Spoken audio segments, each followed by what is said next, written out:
right, Georgia fans. So you guys have to kind of agree with me on this, guys. Stetson Bennett is only holding back your program. Now, like I said, if I was Stetson Bennett, I'll come to Georgia too because I'm not gonna get drafted. I may have a chance. I may have a shot of going to the NFL.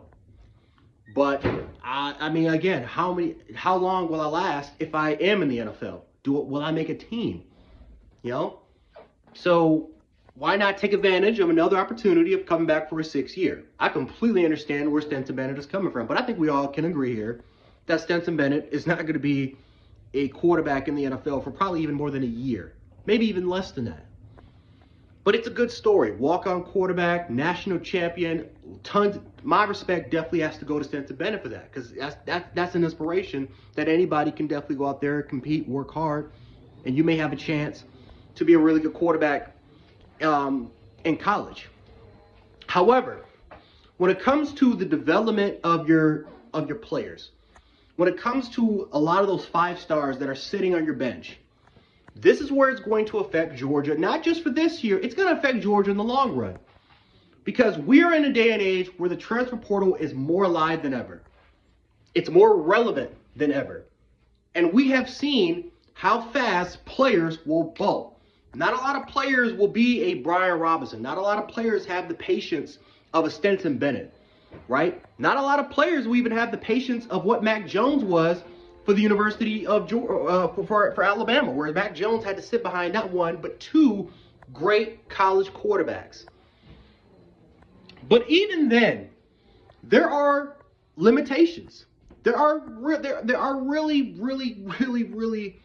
bad limitations when it comes to Stetson Bennett.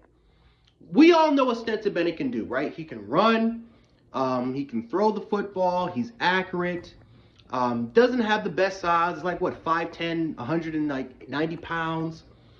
For the most part, we know what his stats are going to be. He's going to throw for probably close to 70% completion percentage.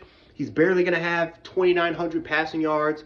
He's going to throw for 20-something touchdowns. He's going to have less than 10 interceptions. He's going to have a high QBR, high quarterback rating. And I think because of his popularity of being a Heisman Trophy type of quarterback, I think that his popularity is going to get him favored to being a Heisman Trophy contender, at least preseason. And I think that because of his status, winning the national title, he is now the big man on campus. He is now one of the most popular not just players, but popular people in the state of Georgia. And a lot of fans will love him, just like how we loved Jalen Hurts. This reminds me a lot of Jalen Hurts versus Tua Tagovailoa, and that very similar debate what happened when we were going into the 2018 season, right? We came fresh off of a national title, beating Georgia. We ended up, for the most part, Tua Tagovailoa came in during the second half. But Jalen Hurts, again, helped lead this team, helped get this team to 2 consecutive national championship appearances. But as Bama fans, we all knew that Jalen Hurts had limitations throwing the football. He was never going to be a dude that was going to have consecutive 300-yard games. He was never going to be a guy that had a high completion percentage. He was never going to be a guy that had the QBR. We all knew that he could affect that. He was a phenomenal playmaker. He had the legs, he had the mobility. He had the arm strength, but he was raw. As a quarterback, he was a little bit raw. And he needed more time. He needed more development. He was thrust into a situation where he could win. He was not going to really impress with his arm, but he can win because of his composure, because of his leadership, because of his patience. A lot of the same qualities that Stetson Bennett has. But when you have a 5-star quarterback sitting on the bench in Tua Tagovailoa, when you have a 5-star quarterback sitting on the bench, a guy that we all know, if he gets developed properly, with the amount of skill position, with the amount of skill position players, the amount of 5 stars that Bama has, he can take this offense to new heights. And that's exactly what he did. When Tua got his opportunity and when he started, he took advantage of it. And again, there was controversy. There was still debating. But at the end of that season, there was no question that Tua Tagovailoa was the guy. And he took this offense into new heights. He made use of Mike Locksley's system, which kind of transitioned to what Steve Sarkisian had to build off of that, to what right? And so on and so forth, right? But we never look back. We went with Tua. We changed the entire dynamic of our offense. We went from being a running football team to a passing football team, and we never looked back ever since. We had 3 Heisman finalist quarterbacks, one of them which won the Heisman Trophy winner, and now you look at the amount of, and look, we're now producing NFL draft quarterbacks. We're producing quarterbacks that are getting drafted in the first and second rounds. So the whole point about this, Georgia fans, is that you can't keep getting away with letting Justin Fields, Jacob Eason, and JT Daniels, 5-star quarterbacks, getting away from your program. Sooner or later, you are going to have to put that 5-star on the field. Sooner or later, you can't keep relying on the Jake Fromms and the Stetson Bennett of the world to kind of to really help stabilize your program. Because yes, you may win around 10, 11 games. Hell, you may even win that. Hell, you may even get to the national championship. You may even win it. We saw that it was proven with Stetson Bennett. But was that because of Stetson Bennett, or was that because of your defense? You won the national championship because of your defense. You had one of the best defenses in the modern era. It was not because of Stetson Bennett. He was not the biggest sole reason why you guys won. He made plays. We got to give him that. But let's not act like Stetson Bennett was Peyton Manning in that damn game. Let's not act like Stetson Bennett got sacked 5 times, fumbled the football, which gave Alabama a touchdown. Let's not act like Stetson Bennett made huge mistakes. Let's not act like that SEC championship game didn't happen. So, again, I'm not here to dog Stetson Bennett, but this is reality. Like, we have to face reality. Stetson Bennett coming back, and we all know Kirby Smart's, he's going to give him that starting job. They may be a so-called quarterback competition in the spring or during the summer, but we all know who's going to get it. It's going to be Stetson Bennett. Why? Because he is the safe option. You know what you're going to get with Stetson Bennett. You know he's not going to lose you games. But he's never going to take this offense to the next level. You know what 2022 is going to be for Georgia? Rely on the defense. Run the football. Limit as many passing attempts as we can with Stetson Bennett. Let's try to get around 22, 23 passing attempts with Stetson Bennett. We all know he's going to be safe.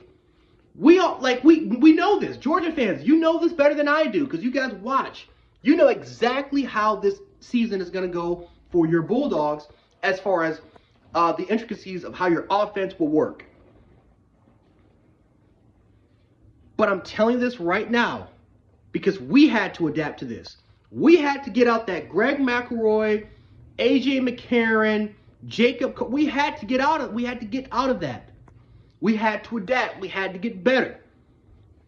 Because sooner or later, when we need a quarterback to step up in the biggest stages, because our defense may fall apart.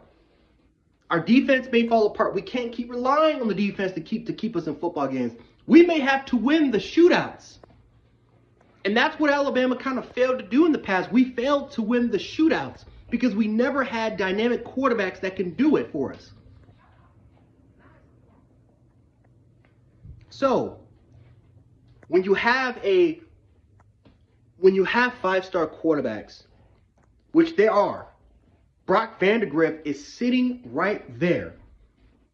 We all know how talented he is. He was number 2 right behind Caleb Williams. And we all know what the type of season that Caleb Williams had at Oklahoma. I'm not saying that Brock Vandagriff is better than Stetson Bennett at this moment. But like I said, the best way for you to learn and for you to grow is for you to play. Because when you play, you get to see the things that you did right and the things that you did wrong. And you can try to grow from that. You can try to grow from it. And that's how development can get done. But no, guys, Stetson Bennett, I'm telling you, Georgia's going to win a lot of games. Georgia, might even get back to the college football playoff. The likelihood of that happening is extremely high. But let's not act like this is not going to hurt your program. Because when Brock Vandagriff enters that transfer portal and you lose another 5-star, We're not gonna be talking about Georgia and what they did in 2021. We're gonna be talking about the potential that Georgia had 2, 3, maybe even 4 national championships that they missed because of the Jake Fromm's, the Stetson Bennett's, and kind of the selfishness that Kirby Smart in this program has with these type of quarterbacks. Again, Georgia, it's great to celebrate your national championship, but I also have to kind of ask this question to you guys. You guys could have won maybe 2 or 3. You guys potentially could have won 2 or 3 of these national championships, not just this one. You guys could have won in 2018. You guys could have won in 2017. Hell, you guys could have even won maybe back in even 20 if you guys just would have had dynamic quarterback play.